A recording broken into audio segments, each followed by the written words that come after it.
All right, guys, today is Friday, May the 2nd, and we are going to go do our 1 week check on the turkeys. I'm going to do an update so you can see how they are faring. I have some news for you as far as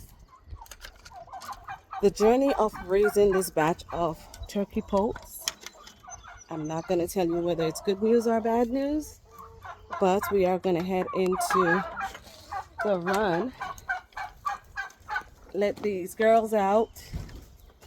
We got some really good rain last night, and so it's nice and moist out here. So I left them in a little bit longer, but now they're in the outdoor run. My turkey has laid an egg already this morning. She lays like twice a week, and she is a heritage bird, different from the meat turkeys. Now don't laugh, but I'm gonna show you this because I had to improvise. There was one day that was extremely windy, and the wind just picked up later on in the evening, and it was starting to get dark out, and I was like, you know what, I need to get something to block off the door area to minimize the amount of wind that was entering their little brooder. And so I went out to my garage in the recycle bin and I improvised. So I was able to block this off.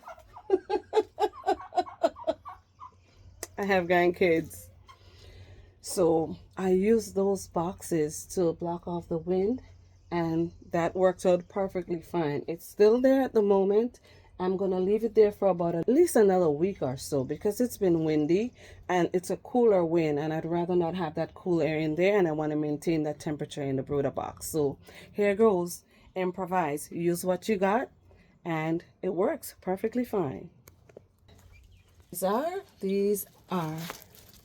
Come on, girls.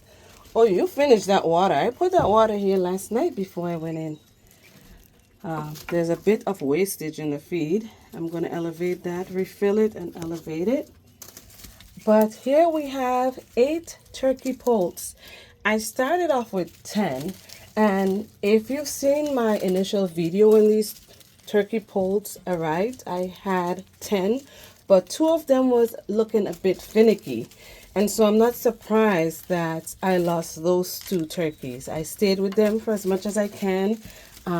I try to give them enough hydration. They've always had heat, ventilation. Look how brisk these are.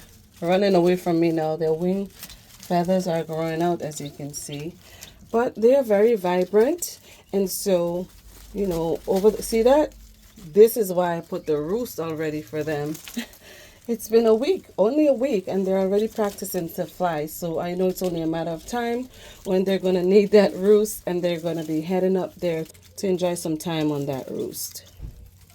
So here they are, curious as ever.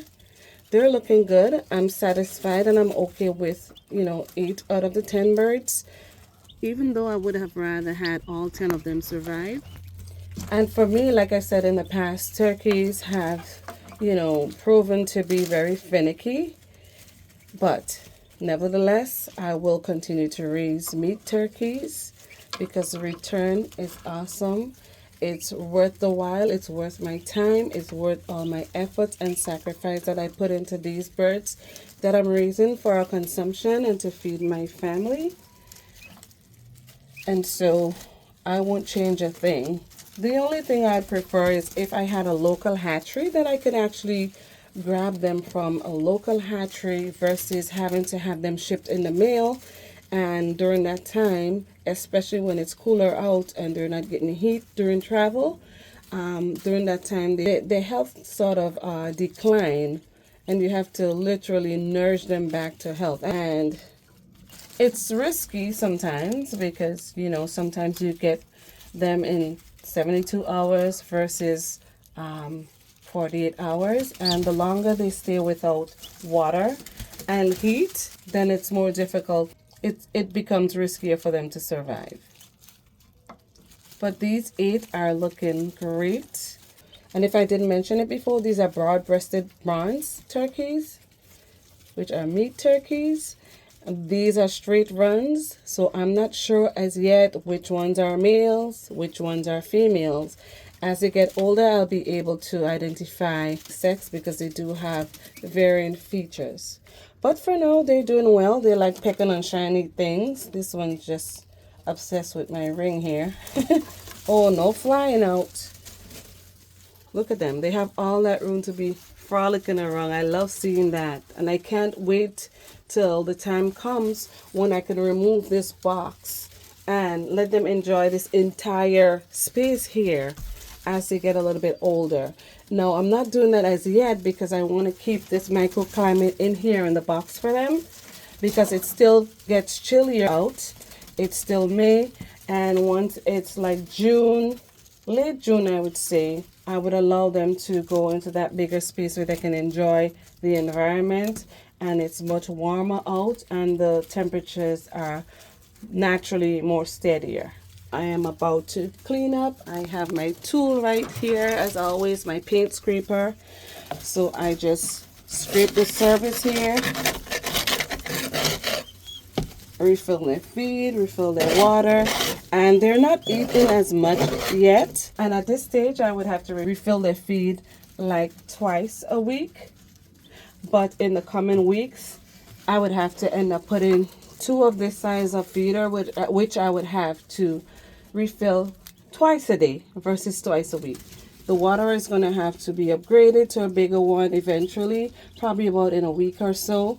Or maybe I'll just add a second waterer and I would have to change this out twice a day. So 2 waterers this size twice a day. But for now, we'll get this place cleaned up in here. Clean the surface off. Turn all this. I'm not going to scrape it all out entirely because it's only 8 birds and we can just flip it over. See, it's all clean here. So I'm going to utilize all that to minimize wastage. Turn this, refill their water, refill their feed, and let them be. They seem very comfortable. The heat is not too much for them. And they seem like they're enjoying their time in here. This is all for now. As always, thank you for watching. If you have any questions, please leave it in the comment section below. If you are not yet subscribed to my channel and you want to see the turkey journey, or if you enjoy my content, please hit the subscribe button and stay tuned for continuing updates on the turkey's journey. Thanks for watching.